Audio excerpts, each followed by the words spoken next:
Thank you. And to moderate our first must-do panel discussion, please welcome a member of the UN High-Level Climate Champions team, Nigel Topping, and his panelists.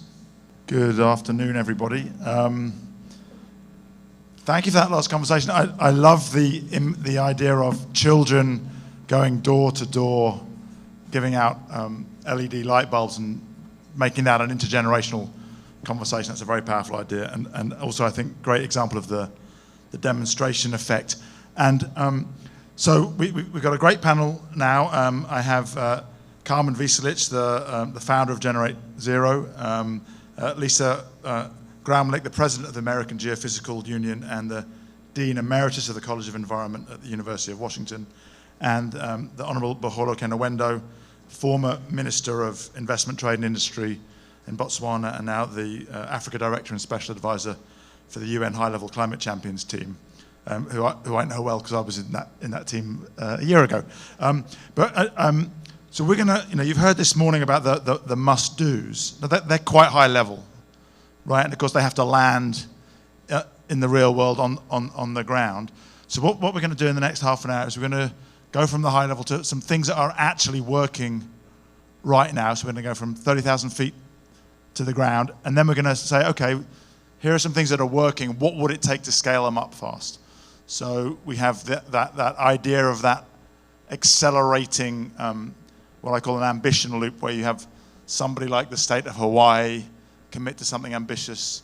That leads to momentum, that encourages others to copy, and that's what leads to now the exponential growth of renewable energy and electric vehicles, which I could talk about at great length for hours, but I won't, because that's another session. So let me just start with Carmen. Just give us a couple of examples of things that you're seeing today that are actually delivering on some of the must-do topics that we heard about this morning. Thank you, Nigel.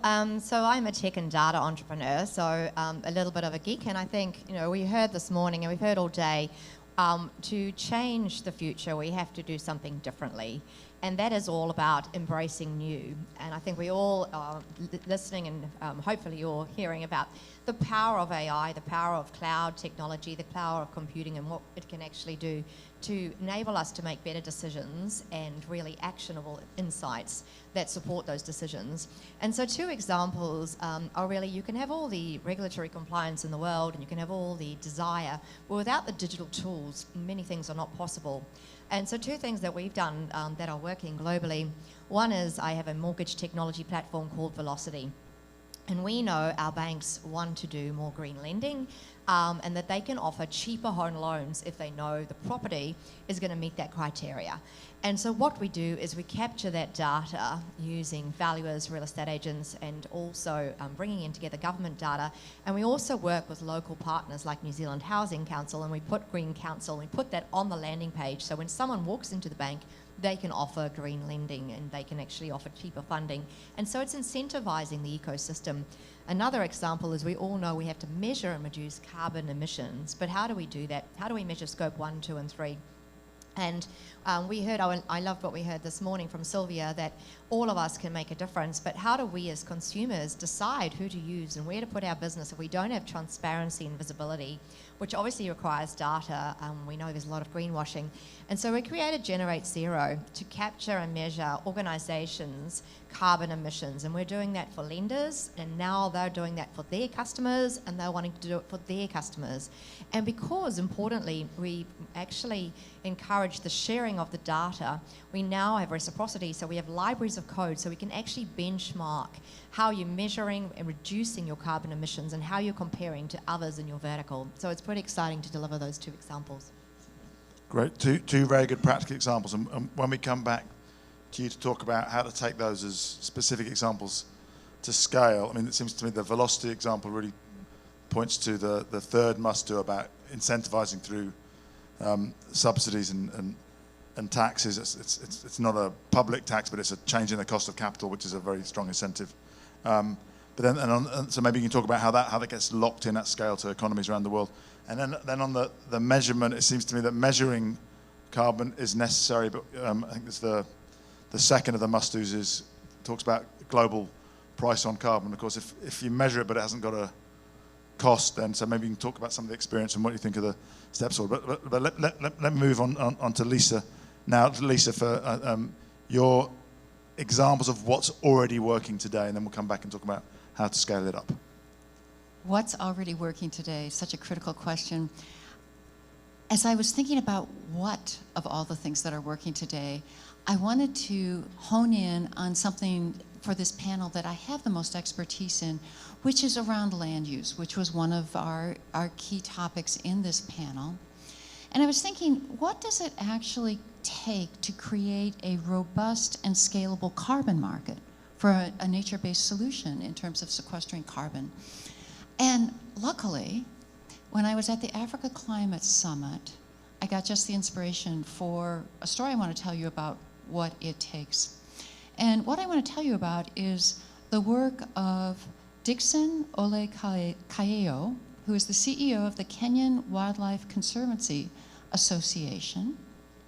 I had a chance to interact with him, but it was a reunion because 25 years previously, Dixon was a young climate activist in the making. He was very much akin to the young people we were looking at. And because of his passion and working as a young Maasai man in the Serengeti ecosystem, with some funding, we brought Dixon and some of his colleagues to Yellowstone National Park, the world's first national park, for training and interaction with sort of senior leaders in resource management. What that visit meant to him, it turns out, I learned 2 weeks ago, was not what happened in Yellowstone National Park, but he sat on the border of Yellowstone National Park and looked out at the Madison Valley. Those of you that watch Netflix think the Yellowstone TV show, that beautiful valley. And he saw all those fences. So he saw fellow ranchers that had subdivided their land and asked, how is it that wildlife and cattle can coexist, particularly for wildlife when there's all those fences? And he went back even more determined to come up with a land use scheme that allows collective ownership and collective management of the land surrounding the Mara National Reserve and the Serengeti National Park to preserve wildlife and livelihoods. Now, it also turns out when you do that, it also preserves carbon. And so what he has been able to do with his colleagues is to turn that model of collective ownership and management of these very, very richly diverse lands and be able to monetize the carbon that is being stored because of the co-management of grazing livestock and wildlife. Right now, the conservancies in Kenya, collectively owned, represent about 7.3 million hectares. About a third of them are even implementing or close to implementing a carbon management plan. Why does this work? It works, okay, I'm a scientist. It works because there's a lot of good science about how wildlife and grazing animals coexisting actually increase carbon sequestration. I could outdata you on, like we could do data on that. And we've got the technology. But what was really key was the quantifiable mutual benefit for the community, and that locally led institutions and collective land tenure allowed this to happen.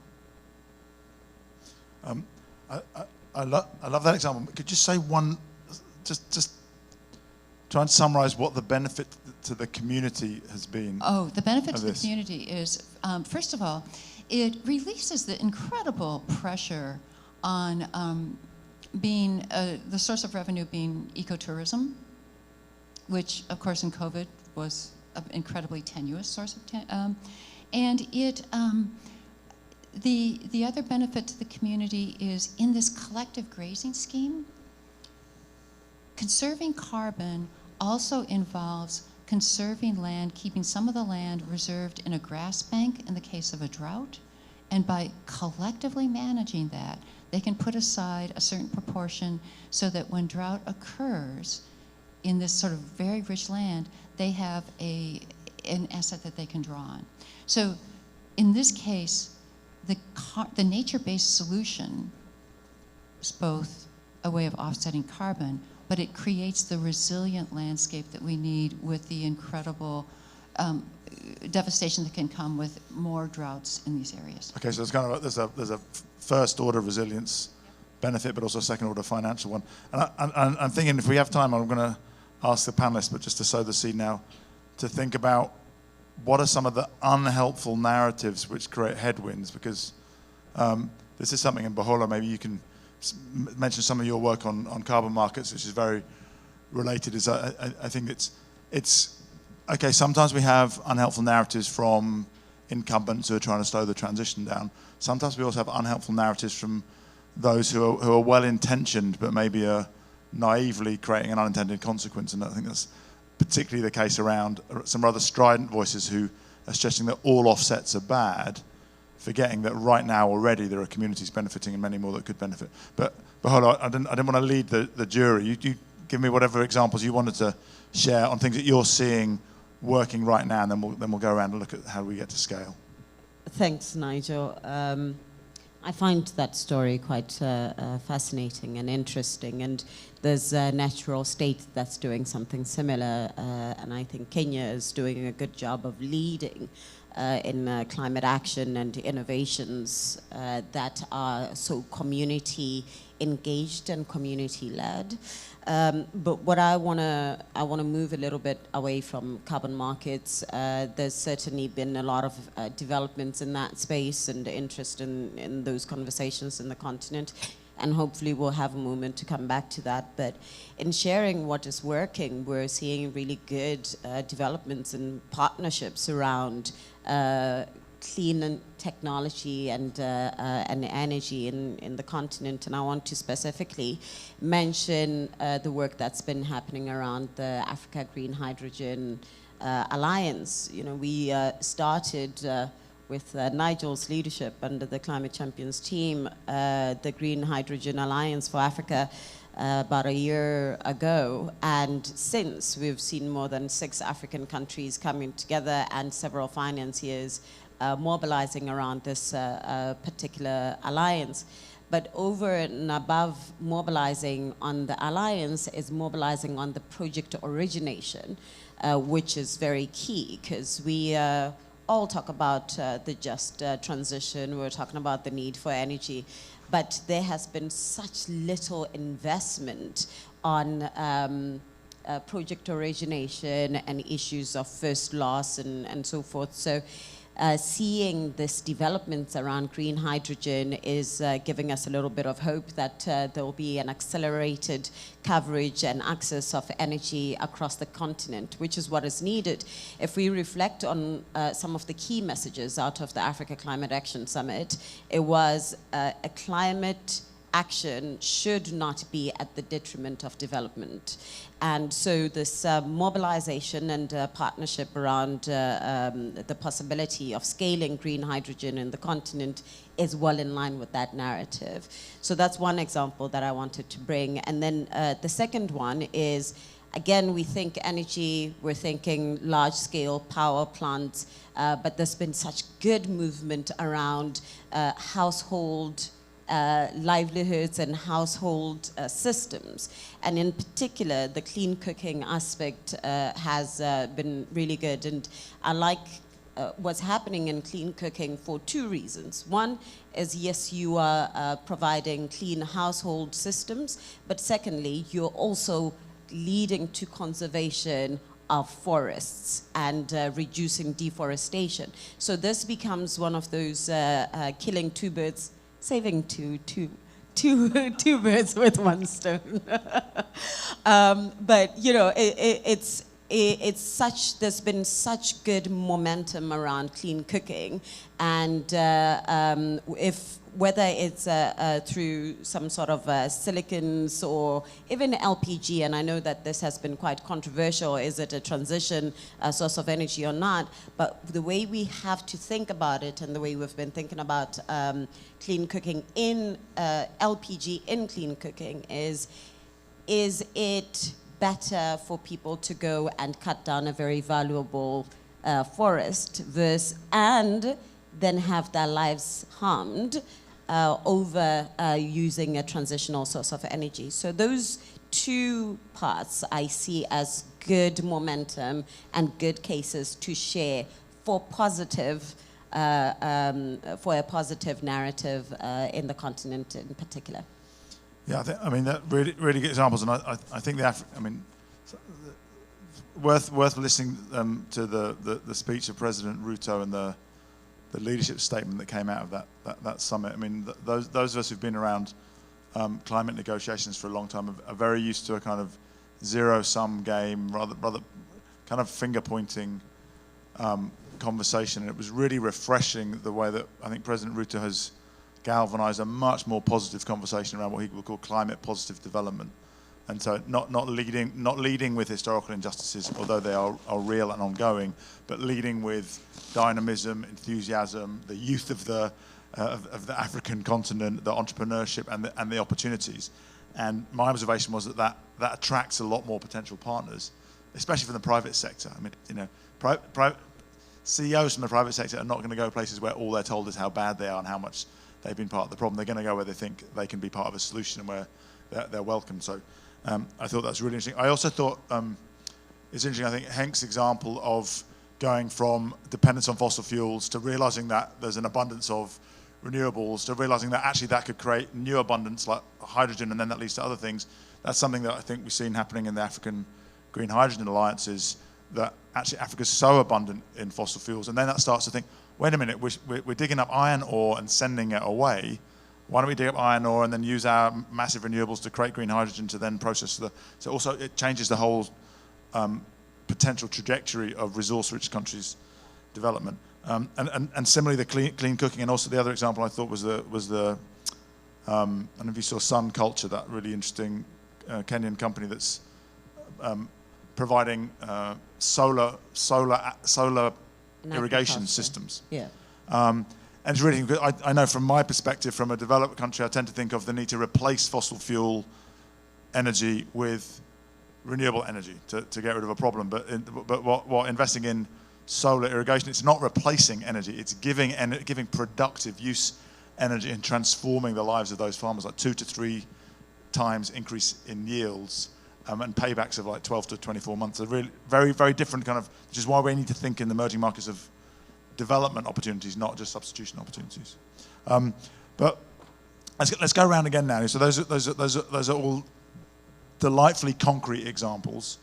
And what I want to do now, I want to think of the example that we heard earlier of, one island committing to 100% renewables, another state, and then eventually a continent and a country and the world. And we actually know that the trajectory for renewables is now really positive, driven by all those feedback loops, driving volumes up, costs down, and comfort up. But for each of your examples, maybe say a little bit about who would have to do what in the next few years to really drive the solutions that you've seen and described to scale. And let's go in the same order, and then we'll see what we've got time for to wrap up. Thanks, Nigel. And it's interesting to talk about scaling. I guess if we think about the velocity solution, we're talking about people's property. We're talking about your home. And for most of us, it's our most valuable asset. And we've heard throughout the day, how do we make people care? Talk about their children. But when you start talking about their home, we all care because for most of us, it is our most expensive asset. Your bank cares because they hold an encumbrance over said asset. And right now I was sitting there working on an RFI on climate risk data for one of the bank's portfolios that we're working with. Your insurance cares and your bank cares because if the property can't get insurance, they can't actually get an encumbrance, then they're very worried if it gets washed away, they're not going to get their money back. And so we think about the power of the ecosystem. and how we digitally connect that. And then the regulator cares because if a whole lot of houses get washed away and they don't have insurance, and it contributes to economic well-being, not having a home, that's why they care. So thinking about an ecosystem, and if you lift that up a level, then you suddenly see the interconnectedness of, how do we scale this? Everybody should care, and it's really about understanding and transparency of information, so they can actually have visible and tangible measurement of risk and then actually be forced to take action. And in New Zealand, we did have the first regulatory requirements for finance emission as one example, where banks were forced to measure climate emissions, forced to measure carbon emissions because of our regulator. So I think how you scale this is really thinking about the power you have as a homeowner to understand. And for any big change, and especially for what we're talking about this week in New York, it requires government, undoubtedly, and we had many examples of that today. It requires private enterprise, undoubtedly. It requires entrepreneurs to come up with new ways of solving problems, and really, building on what Henk said, saying, well, just because we couldn't, just because that's the way we've always done it, doesn't mean it's right. And just because it's difficult doesn't mean we fly away from those challenges. All the best entrepreneurs in the world, we grow, we deliver, we're born on challenges. And the second example, I think... Carmen, I want to double click. This is a very real problem, right? I sit on the UK Climate Change Committee. We have a very old, leaky housing stock. It needs a massive retrofit. That costs a lot of money. It's really hard to make it happen. So I'm just keen, you say that there's a role for government and a role, but what is it that governments, do they need to, okay, you talked about mandating disclosure, but do they need to mandate energy standards? What are the bank, what could governments and banks do specifically to get us towards much higher energy efficiency homes? Well, I think the first thing is making information available. So, we've had to fight with 3 different disparate organisations to get data that sits in a silo. So, how do you actually get information to make data-driven decisions? In your leaky home example, how do you know how many there are? We've modelled leaky homes in New Zealand. We had that same problem, and it resulted in change in the building code and people with leaky homes coming forward. So how do you is that a government job to mandate disclosure of information, or who can make that happen? Well, who has the information? So quite often it's just sitting there, and everyone thinks their data is valuable, but it's like you've got oil. If it's just sitting in the ground, it has no value. You have to turn it into something.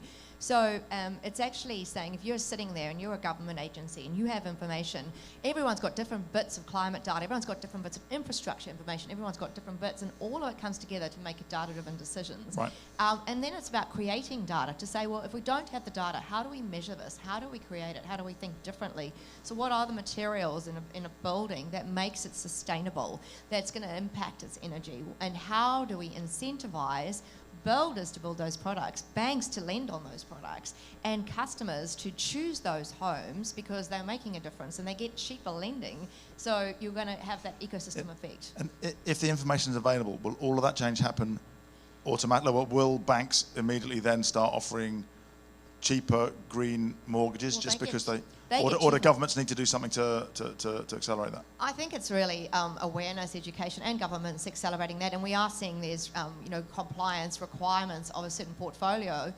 percentage being green. And the problem is there's no way to measure retrospectively your portfolio.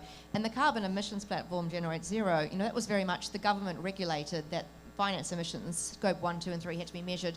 And these banks don't even have single customer view. So they're going, well, we just can't. And so we used AI to go in and gather all that data. And you can start somewhere. You can start with your footprint, your geographical footprint of all of your team. You can start with measuring your energy consumption. And so it's evolved from there. And I think it really needs not just government. If you're a business in the audience and an entrepreneur or a startup is showing you a new way to do something different, say yes. Trial it out, because for our carbon emissions platform, until we had done it, we've now done it, for example, 5 times with banks, so we've got benchmarking. We can benchmark every bank in New Zealand. We needed the first bank to say yes, then we needed the second, we needed the third, and we needed them all to say, we'll share the data so we can all learn from this. And I think there's still this view that data is, it's mine, I don't want to share it, I don't want to give that away. But actually, we can only all make better decisions if we're sharing information. And again, once that data is available and shared, is that enough on its own, or do governments need to mandate banks to reduce their financed emissions, or what is it? What's needed to? Them. So first we are allowing them to actually measure, and we've had to send AI and machine learning to go and gather and code up all your spending as an organisation. It's not just banks. We do it for insurance. We're doing it for government. So I understand all your spending, and then it's actually so what. So we put it in a live dashboard, and then we use AI to predict how you reduce your carbon emissions, and you can drag and drop and test it out. And actually, you can make it not just the board's problem or the CEO's problem. You can make it your whole organisation. You could have it on a TV tracking your carbon emissions of your company every single day and watching that decline, because that's how you get change. It's the law of atomic habits. It's a little 1%, 1%, 1%, 1%. I don't think no one can depend on government. God, who would? Sorry, I'm an entrepreneur. I would never depend on government for my financial future. No one can depend on existing corporates. They don't think differently. They're not uncomfortable enough to do so. And so it is up to us. It's up to the young people we saw on stage today saying, actually, I have a voice and I'm going to use it. And then it's up to us collectively to do what we do and embrace change and actually say, well, I'm going to share, I'm going to try, I'm going to do new, and we can't just keep saying it's not possible. Great, thank you, Carmen. Lisa, over to you. You have a great example of the common land ownership. Yeah. How could that be scaled? Yeah, and so, you would think that where I might go with this is say, then there's all these other biodiverse, lands and how we sort of find that. Where I want to go to is the challenge in front of us is at the global scale, we need the agriculture and forestry sector writ large to go from being a carbon source, emitting carbon to the atmosphere, to being a carbon sink. And when we're talking about that globally, that's going to be a lot of different kinds of solutions. It's going to be regenerative agriculture. It's going to be afforestation and sort of generation of some of our deep forests. And the one common thread that will run through those solutions is that locally led adaptation that centers the voices of community members, indigenous people, and women, particularly women as land owners, land managers, will be key to success. When we have that carbon in the soil instead of in the atmosphere, everybody wins.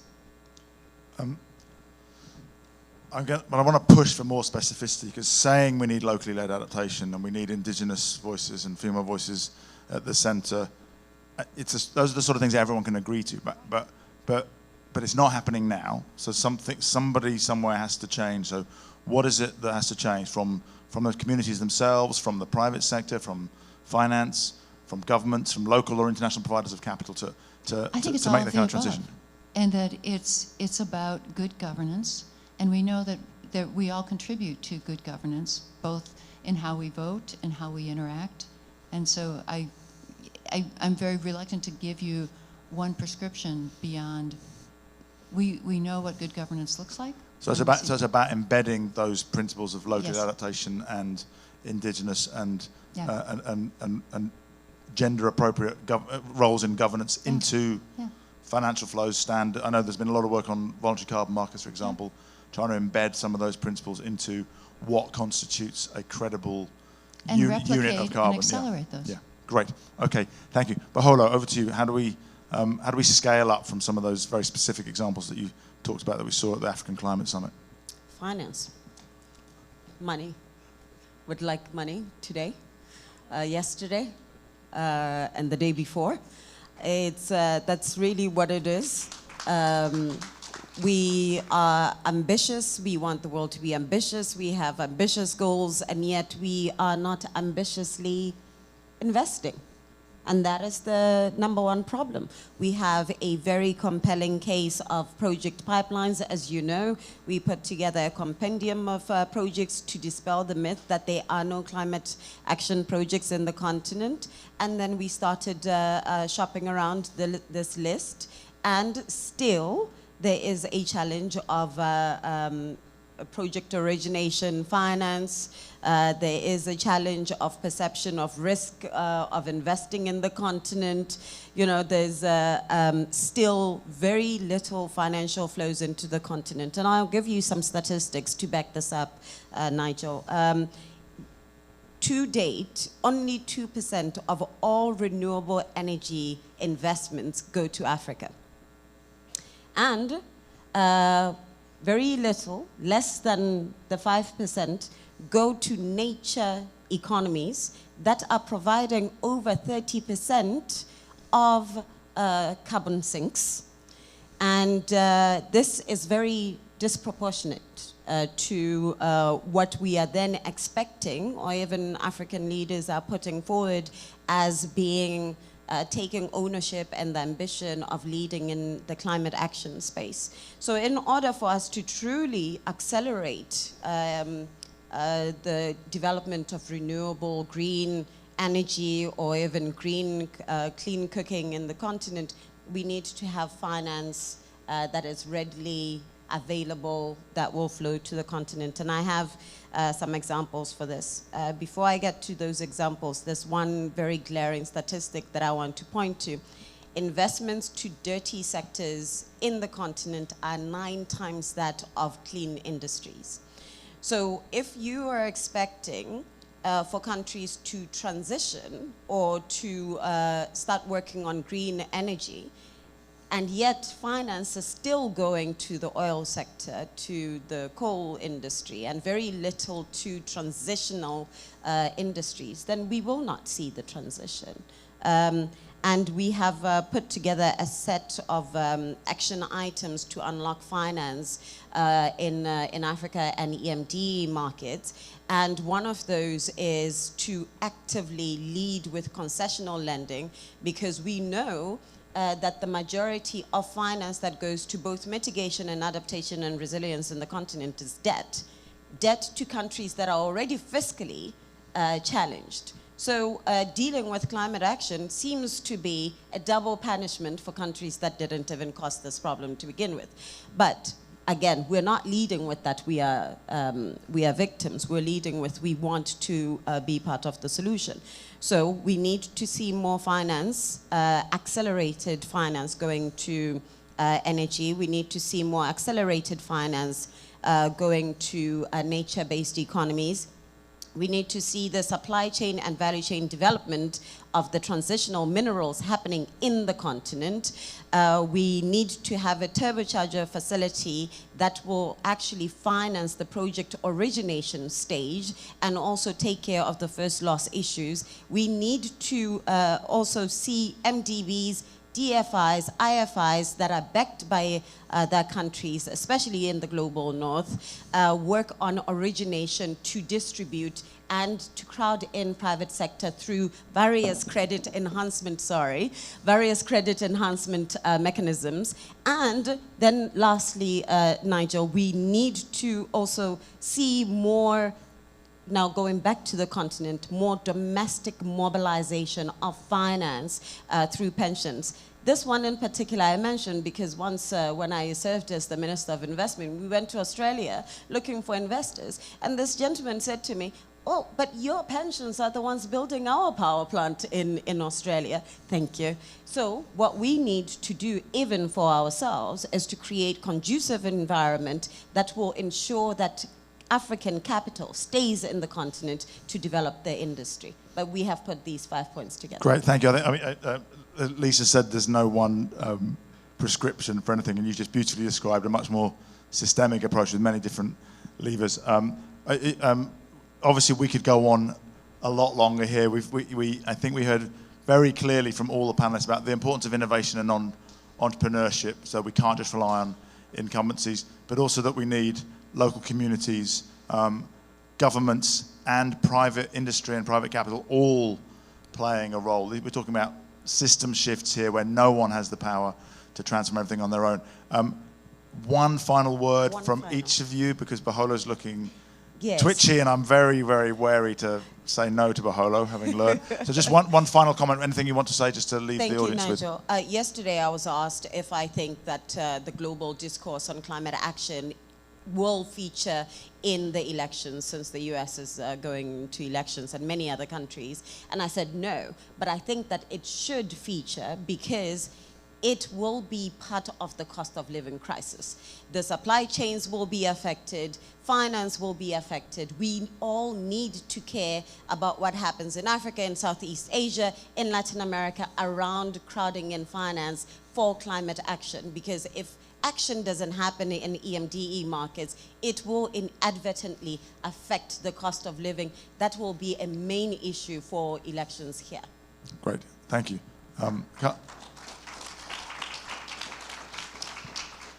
In order to meet the Paris target and other similar targets, we end up saying that we're going to need about a third of that emissions reductions coming from nature-based solutions. We've got to get serious about what we really mean. I mean, that's such a happy face sort of kind of statement. What do we really mean about nature-based solutions, and how are they implemented in a way that is scientifically credible, economically viable, and equitable? Great, thank you. I think, really thinking about how do we bring data and technology to all of the problems that we're looking to solve. So for economic investment, how do we make it measurable and show not just the lack of investment, but importantly the ROI on some of these things, so that actually, those that are looking, that have got the power to provide the funding, can see, well, actually, because there's a lot of smaller groups and bigger groups all saying they're doing things, but how do you actually really prove that out to then think about scaling it? And even to your example around the homes, when you link that to health, when you think about actually what's the impact to humanity, so bring the human element to it, then it suddenly matters to all of us. So whether it's a leaky home, then saying, well, actually, how many of those people are reoccurring in hospitals, as an example, because we did a similar project in New Zealand, and we linked them and quantified it, and suddenly it became an important problem, and the business case was that. So I think thinking about humanity and also leveraging the power of data and technology to tell that story, and together we can actually really have a more exponential voice. Wonderful, thank you. So we've gone from the must-dos, very top level this morning, to very specific examples, and then some of the levers to scale up for systems change. Let me ask you to put your hands together to thank a wonderful panel. Thank you.